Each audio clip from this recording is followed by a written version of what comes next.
Alors Aliou Goloko, journaliste sportif bien connu au Sénégal. Dans quelques jours, le Sénégal joue contre la Côte d'Ivoire. On vous a entendu parler, on vous a vu aussi à la télévision. Y croyez-vous? Écoutez, comme on dit, tant qu'il y a de la vie, il y a de l'espoir. Même s'il est évident que ça va être très difficile. Parce que la manière dont nous avons abordé le match à Abidjan n'était pas du tout la bonne. On est tous convaincus, en tout cas la majorité des Sénégalais sont convaincus que la victoire nous l'avons quasiment offerte à la Côte d'Ivoire sur un plateau d'argent. Et nous pensons que cela va changer avec le match retour, même s'il est vrai qu'on ne joue pas chez nous. C'est nous qui le savons, mais on ne joue pas chez nous. On joue sur un terrain sur lequel nous partons à égalité de chance avec notre adversaire. La liste d'Alain Giresse ne présage pas de grands changements. En tout cas, vu ce qui a été donné au match aller, vu les joueurs qu'il a convoqués, il ne faut pas s'attendre à un grand changement, même s'il est vrai que c'est une liste qui était perfectible. Je pense que cette équipe du Sénégal aujourd'hui avait besoin, en tout cas pour ce match-là, de beaucoup, d'un peu plus d'expérience, d'un peu plus de maturité et d'un peu plus de rage. C'est ça qui nous a fait défaut lors de la rencontre contre les éléphants à Abidjan. Mais bon, on va faire avec ce qu'on a. Il va falloir faire confiance à cette liste qui a été publiée, à ces joueurs qui ont été convoqués et remonter le cap de 2 buts qu'on a. Mais je pense que notre véritable problème, aussi bien les dirigeants, les joueurs, et l'encadrement technique, j'ai l'impression qu'on ne mesure pas l'enjeu de cette rencontre. Nous sommes à 90 minutes d'une nouvelle qualification à une Coupe du Monde. Vous avez été avec moi en 2002, on a suivi ensemble toutes les péripéties de cette équipe sénégalaise en 2002.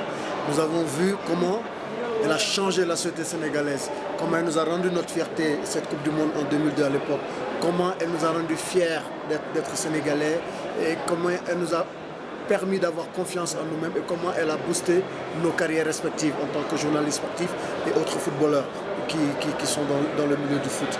Donc, vu tout cela, on se doit d'aller à la Coupe du Monde.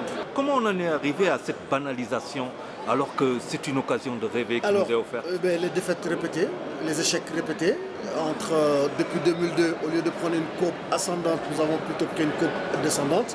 Nous avons fait d'une finale, on est passé à une demi-finale, après un quart de finale, après une élimination à un premier tour, après du tout, on a raté la qualification. Et depuis, on n'est plus retourné également à la Coupe du Monde.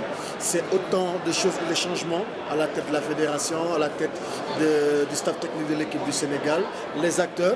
Le Sénégal est le pays où on amène très tôt les joueurs à la retraite. Regardez autour de vous, les grandes sélections même européennes ont des joueurs qui ont dépassé la trentaine. Au Sénégal, dès qu'un joueur a 23, 24 ans, 27 ans, on dit qu'il est vieux. Sinon, est-ce qu'il y a une explication logique au fait que des joueurs comme Souleymane Diawara, comme Henri Camara, comme Souleymane Camara, comme Diomansy Camara, qui évoluent dans leur club respectif et qui sont encore très bons, ne soient pas en sélection nationale, alors qu'ils peuvent nous valoir encore beaucoup de satisfaction. Il va falloir revoir ça. La jeunesse, c'est vrai, elle est bonne. Et la fougue de la jeunesse, elle est bénéfique pour nous.